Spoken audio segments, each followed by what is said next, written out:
Eu sei que envelhecer deveria ser sinônimo de descanso, de respeito pelo menos. Mas a verdade é que, para muita gente, a gente vai sumindo devagar, como uma moldura na estante. Tá ali, mas ninguém mais repara. Me chamo Rosária, tenho 73 anos, e o que vou contar aqui não é história de novela. É a minha vida. É aquilo que não aparece nas fotos de família sorrindo na rede social. Tudo começou numa tarde de domingo que parecia igual a todas as outras. O cheiro do feijão no fogo, a TV ligada no volume alto, a neta brincando no sofá com o tablet. Levantei da poltrona e fui direto para o criado mudo do meu quarto. Eu queria ligar para minha irmã, como fazia todos os domingos à tarde. Era um costume bobo, mas era o meu momento. Não achei o telefone. Olhei de novo. Revirei as gavetas. Verifiquei embaixo da cama. Fui até a cozinha. Nada. Voltei para a sala. Minha neta me olhou de canto e logo voltou os olhos para a tela. Mariazinha, você viu meu telefone? Perguntei com a voz mais suave que consegui. Ela fingiu que não ouviu. Maria? Repeti. Ela respondeu sem me olhar. Acho que tá com a mamãe. Minha filha ela estava no quarto, de porta fechada. Bati devagar. Oi, filha. Só queria saber se viu meu telefone. Não estou encontrando... Ela demorou a abrir. Quando abriu, sorriu de um jeito desconfortável. Mãe, o senhor Joaquim disse que era melhor guardar. A senhora anda meio esquecida ultimamente, lembra? Ficou procurando ele ontem e já tinha guardado. Mas eu me lembro de onde coloquei, filha. Deixei no criado mudo, como sempre faço. É só por segurança, mãe. Às vezes a senhora liga para números que não devia, se confunde.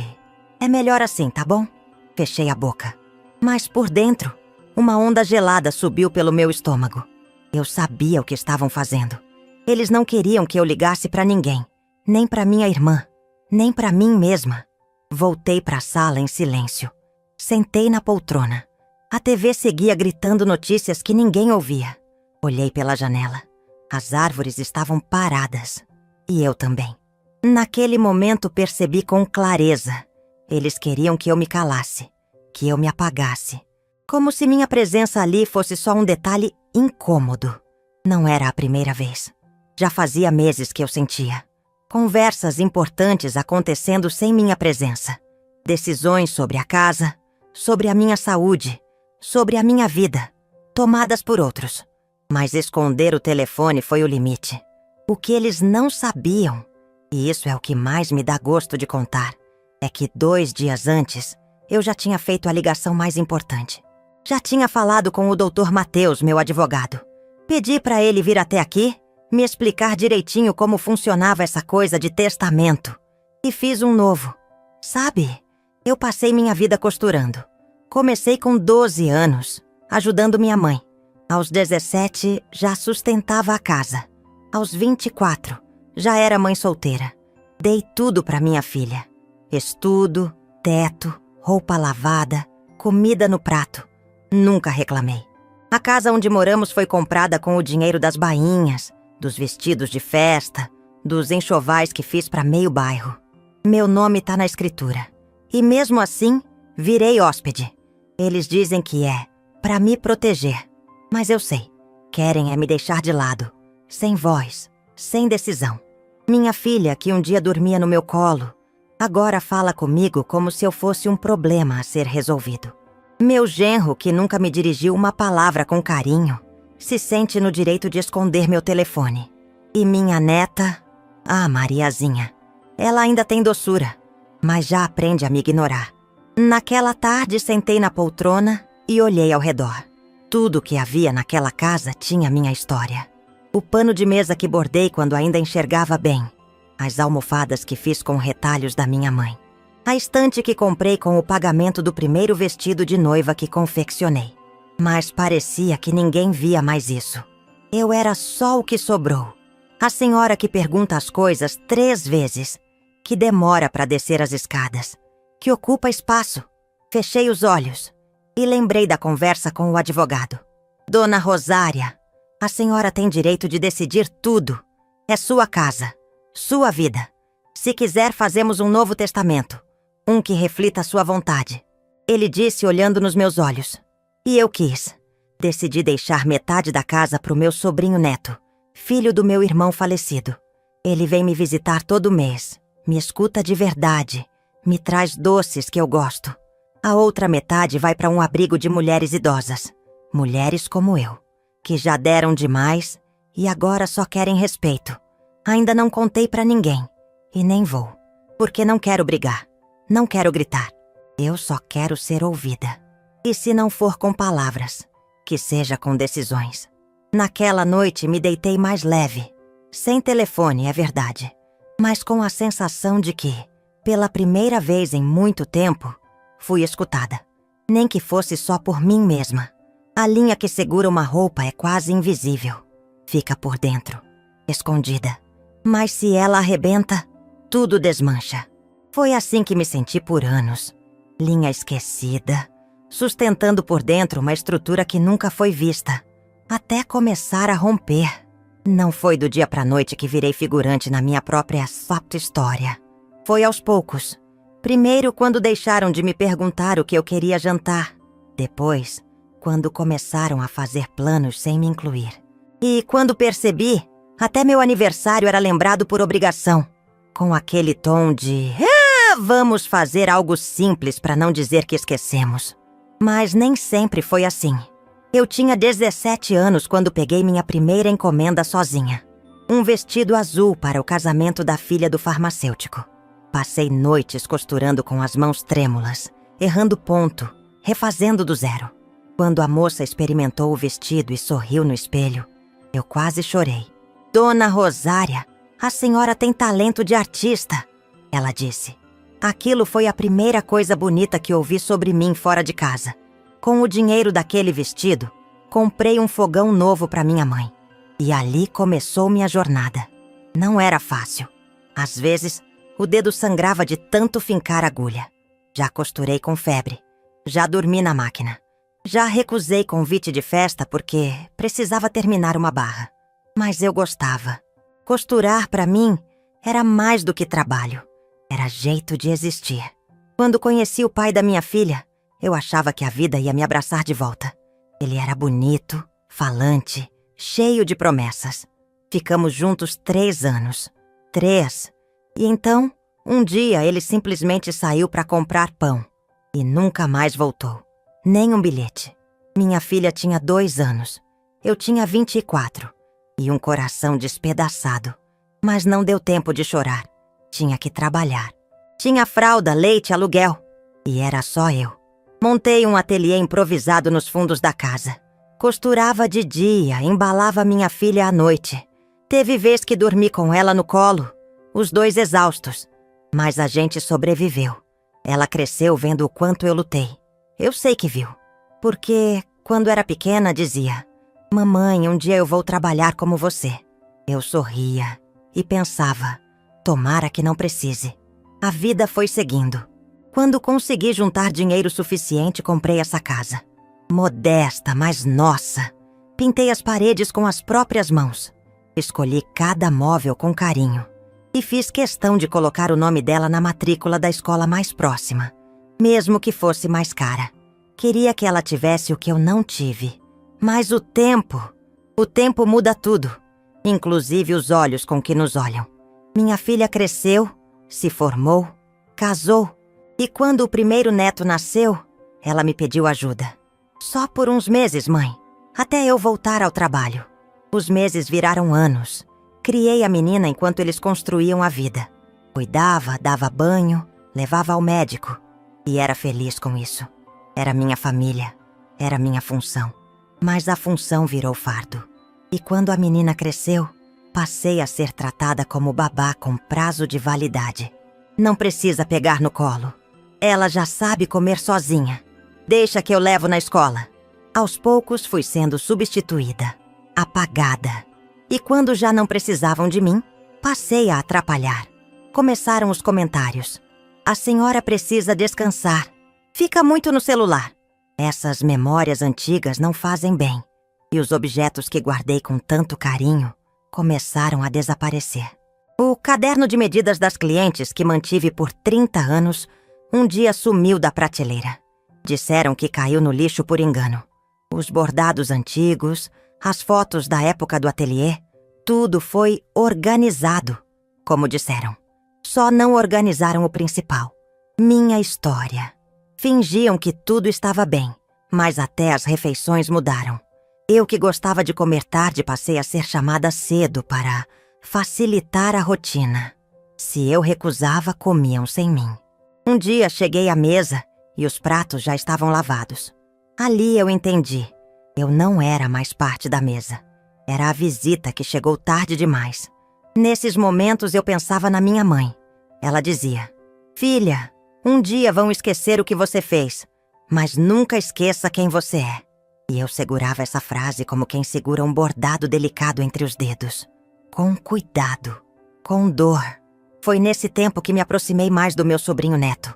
Ele vinha aqui aos domingos, me trazia doces de abóbora e ouvia minhas histórias. Nunca com pressa, nunca fingindo. Ele é filho do meu irmão mais novo que morreu cedo. Eu ajudei a criar aquele menino. E hoje ele é o único que ainda pergunta como estou. De verdade, não por educação. Um dia ele me disse: "Tia Rosa, a senhora tem muita história. Devia escrever num livro." Respondi com um sorriso: "Eles nem me deixam falar. Imagine escrever." Mas a ideia ficou. E então comecei a anotar. Não para fazer livro, mas para não esquecer. Anotei cada gesto, cada silêncio, cada prato deixado de lado, cada ausência no meu aniversário, cada "depois a gente vê." Meu caderno virou um diário de ausência. A ausência que me cercava em cada canto da casa que eu mesma construí. Foi lendo essas anotações que me dei conta. O problema não era eu estar esquecida. Era estar lembrando demais. Lembrando de tudo que fiz, de tudo que cederam. E depois tomaram de volta. Lembrei do dia em que comprei essa poltrona onde agora escrevo. Era dia de pagamento. Eu já estava com dor nas costas. Entrei na loja e pensei: essa aqui vai ser meu trono. Hoje ninguém mais quer ela na sala. Dizem que é velha, que atrapalha sua decoração. Mas eu me sento nela todos os dias. Porque é nela que eu lembro quem fui. E quem ainda sou. A velha costureira. A mulher que sustentou sozinha uma casa. Que criou filha e neta. Que costurou o próprio nome dentro de uma história que agora tentam apagar. Mas sabe o que aprendi, depois de tanto fio rompido? Que a gente também pode costurar silêncio. Pode bordar resistência. Pode alinhavar a própria voz, até que ela vire grito, mesmo que contido. E foi isso que eu comecei a fazer, com agulha de coragem e linha de memória. Não sei exatamente quando decidi que faria diferente, mas sei o momento em que minha coragem deixou de ser silenciosa. Foi quando encontrei meu telefone trancado dentro da gaveta do armário da lavanderia, entre panos velhos e um frasco de veneno para formiga. Eles não esconderam o telefone, esconderam a minha voz. Eu estava sozinha em casa naquela tarde. Minha filha havia saído com a neta para um aniversário, e o genro, como sempre, ficara trancado no quarto dele, de onde saía apenas para as refeições. Peguei um balde para lavar o quintal, e ao abrir o armário, senti o impacto. Lá estava ele, meu aparelho, enrolado num pano, escondido, desligado. Fiquei paralisada por alguns segundos, como se olhasse para algo morto. E, de certa forma, era mesmo. Era a tentativa de enterrar minha autonomia. Sentei no chão da lavanderia, o aparelho na mão. Meu coração não batia rápido, mas batia fundo. Um som pesado, como um martelo batendo dentro do peito. Liguei o aparelho. A bateria ainda tinha um pouco de carga. E ali estavam as ligações que fiz dias antes. Inclusive para o escritório do Dr. Mateus. Eles não sabiam, mas eu já tinha tomado providências. 2 dias antes de esconderem o telefone, fui pessoalmente ao cartório com meu advogado. Assinamos o Novo Testamento ali, diante de 2 testemunhas e de uma calma que me surpreendeu. Rosária da Silva Santos deixa metade do imóvel localizado na rua Pedro Álvares, número 74, ao seu sobrinho neto Rafael da Silva Oliveira. E a outra metade será doada ao Instituto Santa Aurora, abrigo de mulheres idosas. Assinei com a mão firme, como quem fecha um vestido no último botão. A atendente do cartório olhou para mim e disse: "A senhora tem certeza?" E eu respondi: "Tenho, porque quando ninguém mais escuta a gente falando, é preciso escrever." Naquela tarde da lavanderia, com o telefone nas mãos, entendi. Eles estavam tentando me impedir de reagir, de avisar alguém, de tomar qualquer atitude. Mas eu já tinha tomado. Foi ali, sentada no chão, que me lembrei de um episódio antigo. Minha filha tinha 7 anos. Foi no dia em que ela queimou o braço, encostando no ferro quente enquanto brincava no meu ateliê. Ela chorava de dor, mas dizia que não queria que ninguém soubesse, com medo de bronca. Eu a abracei, fiz curativo, passei pomada. Depois sentei ao lado dela e disse: "Filha, esconder dor só faz ela doer mais tempo. Hoje sou eu quem sente a queimadura invisível." Nos dias que se seguiram, continuei em silêncio. Não confrontei ninguém. Não mencionei o telefone. Guardei ele na bolsa e deixei no meu quarto, como se nada tivesse acontecido. Eles acharam que tinham vencido, mas eu estava apenas observando.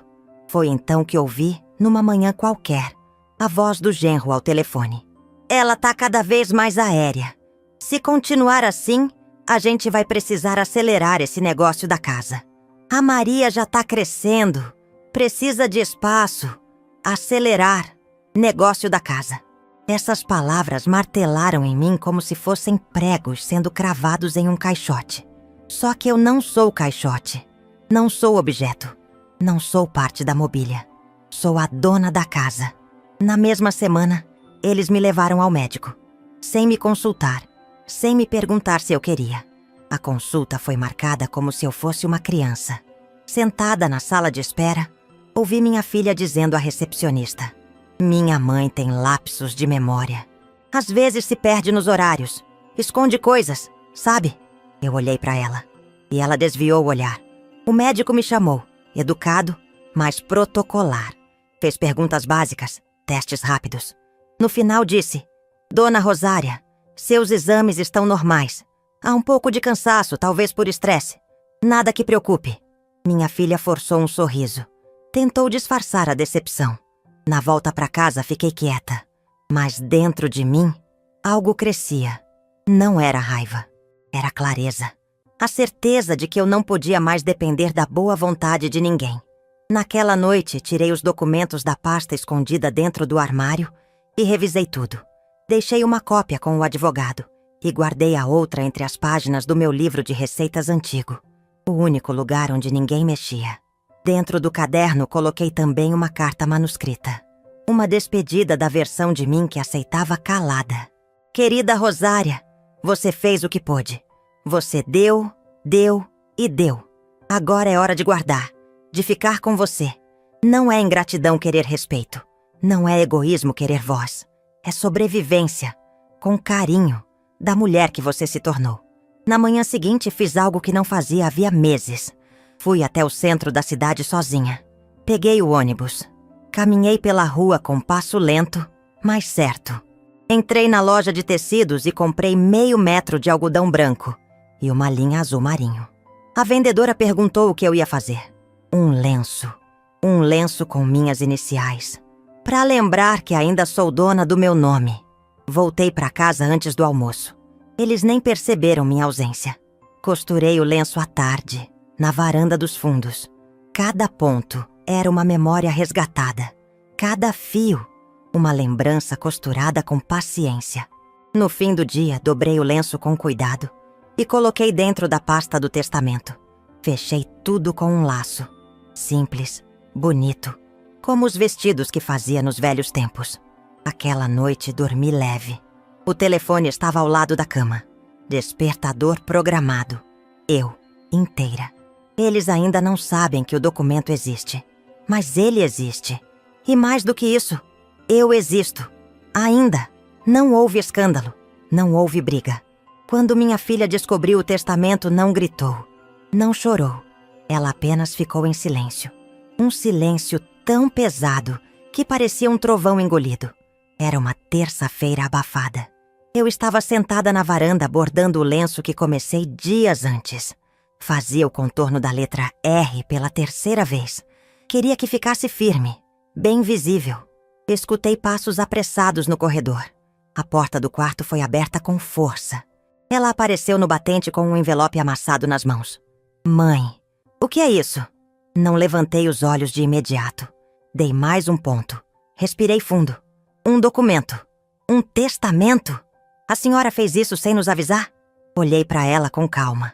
Era o mesmo olhar que dei quando, aos 11 anos, ela quebrou o braço e mentiu dizendo que tinha caído sozinha. Mas a professora já tinha contado que foi empurrão de colega. Um olhar de quem enxerga além da fala. Vocês esconderam meu telefone. Eu só escondi minha decisão. Ela abriu a boca para responder, mas nenhuma palavra saiu. Atrás dela, o genro observava em silêncio, com o rosto pálido. Mariazinha, felizmente, não estava em casa. Ninguém disse mais nada naquela tarde. Ela foi para o quarto, ele para o escritório. Eu permaneci na varanda como quem guarda a sentinela do próprio território. O céu estava carregado, mas o vento era leve. Senti uma calma que fazia tempo que eu não sentia. A mesma que vinha quando terminava um vestido complicado. E sabia, no fundo, que ele tinha ficado perfeito. Naquela noite, o jantar foi feito sem alarde. Ninguém me chamou. Eu mesma preparei meu prato mais tarde. E comi sozinha na cozinha, escutando o tic-tac do relógio de parede. Era curioso. O silêncio deles agora era diferente. Antes, era o silêncio da indiferença. Agora era o do receio. O do respeito imposto pela surpresa. Começaram a andar pela casa como se pisassem em vidro. Me ofereciam café. Perguntavam se eu queria ajuda. Eu respondia pouco, porque não era mais tempo de explicar nada. Alguns dias depois, minha filha tentou conversar. Mãe, não é que a gente queria o seu mal. Eu sei, filha. Respondi, cortando a frase antes que ela virasse desculpa. A gente só achou que, com sua idade, com tudo que está acontecendo, que eu não merecia mais decidir. Ela abaixou os olhos. Você criou essa casa, mas agiu como se ela não fosse mais minha. Esqueceu que quem paga o silêncio com amor, uma hora cobra com ausência. Ela começou a chorar, mas não eram lágrimas de dor. Era culpa. Era o desconforto de quem percebe que feriu alguém por omissão, por conveniência. Eu não chorei, nem tremi. Apenas levantei, fui até a sala e coloquei o envelope de volta na gaveta da estante, trancando a chave no meu bolso. Ela me seguiu com o olhar, mas não disse mais nada. Na semana seguinte, fui até o abrigo Santa Aurora. Era uma casa simples, mas cheia de vida. Mulheres idosas conversavam em rodas de bordado. Algumas riam alto, outras liam em silêncio. Me apresentei à coordenadora, uma moça gentil chamada Priscila. Mostrei os documentos, expliquei minha intenção. Eu vivi metade da vida tentando ser ouvida, e a outra metade sendo ignorada. Quero que parte do que deixo ajude mulheres a não se apagarem. Ela segurou minha mão e disse: aqui, toda a história importa. A sua também. Senti algo estranho no peito. Uma mistura de dor e libertação. Como quem desfaz um ponto apertado demais numa costura antiga. Passei uma tarde inteira lá. Conversei com uma senhora que havia sido deixada pelos filhos numa casa de repouso e nunca mais recebeu visita. Outra contou que a única lembrança que mantinha era uma xícara com o nome dela, escrito à mão. E era com isso que reafirmava a própria existência. Voltei para casa leve, talvez mais leve do que merecia. Leve por saber que parte de mim não seria esquecida ali dentro. Chegando em casa, ninguém perguntou onde eu estive, mas sentiram minha ausência. E isso já era um avanço. No dia seguinte, preparei um bolo de fubá.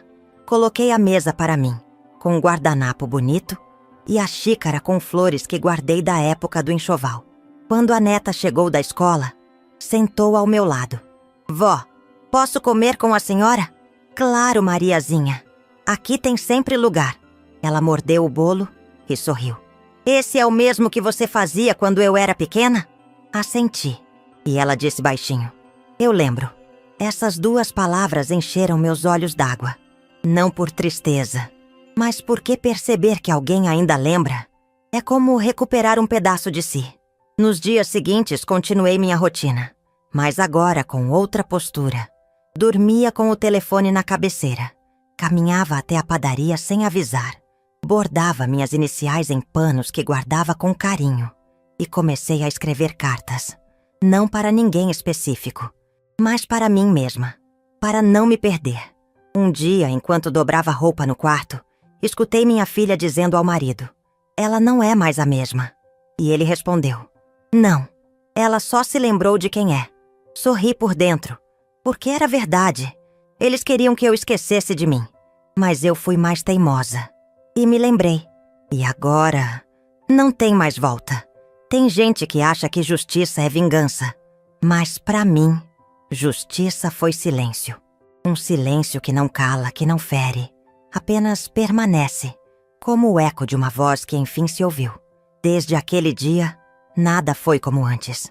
Eles não me pediram desculpas, e eu também não exigi, porque o que eu buscava nunca foi arrependimento, foi respeito. E esse, a gente não pede de joelhos, a gente constrói com presença. Minha filha passou a me olhar diferente, como quem reconhece um rosto que julgava apagado. Ainda não temos grandes conversas, mas há uma distância nova, não de afeto, mas de cuidado. Ela agora mede as palavras, pensa antes de decidir por mim. Isso por si só já muda tudo. O genro se calou, não tenta mais intermediar minha rotina. Cumprimenta, respeita, mas sem aquela condescendência de antes. E quanto à neta, bem, ela continua sendo a brisa da casa, mas agora parece prestar mais atenção. Quando falo, ela responde. Quando chamo, ela vem. É curioso como pequenas mudanças pesam tanto mais do que grandes discursos. Uma semana depois da descoberta, voltei a reorganizar meu quarto. Tirei objetos antigos da caixa, reli cartas antigas, refiz meu cantinho. Coloquei o lenço que bordei com minhas iniciais em uma moldura simples. Agora ele fica sobre a cômoda, ao lado de uma fotografia minha com meu irmão, tirada nos anos 70, na porta do ateliê. Olho para aquilo e lembro. Eu fui. Eu sou. Com o testamento resolvido, guardei a última cópia em um envelope vermelho. Escrevi na capa: "Para ser lido com dignidade." Está trancado na gaveta inferior, a mesma onde guardei por anos os moldes das clientes. Agora, o que se molda ali é a minha história. E mais do que isso, meu fim sob os meus termos. E não fiz isso por raiva. Fiz porque estava cansada de não existir dentro daquilo que ajudei a construir. Passei a caminhar toda manhã. Às vezes, sento na pracinha perto do mercadinho e observo o movimento. Vejo outras senhoras ali, algumas com filhos, outras sozinhas. Um dia sentei perto de uma e começamos a conversar. Seu nome era Yolanda. Cabelos brancos bem penteados, voz doce. Contou que mora com o filho, mas que ninguém a ouve. "Parece que virei cenário, Rosária. Tô ali, mas ninguém vê." Entendi cada palavra. "Então comece a falar pra você mesma", respondi. "E se puder, escreva, nem que seja uma linha por dia." Ela sorriu e disse: "Uma linha por dia já é mais do que ouço em casa." Naquela tarde, voltei para casa pensando no que deixamos de dizer, no que nos acostumamos a engolir. E decidi que, mesmo sem plateia, eu falaria. Gravei áudios para mim mesma, textos curtos, lembranças, frases soltas. E comecei a deixá-los salvos num arquivo com o nome. Coisas que ninguém perguntou, mas eu precisava dizer. Era terapêutico.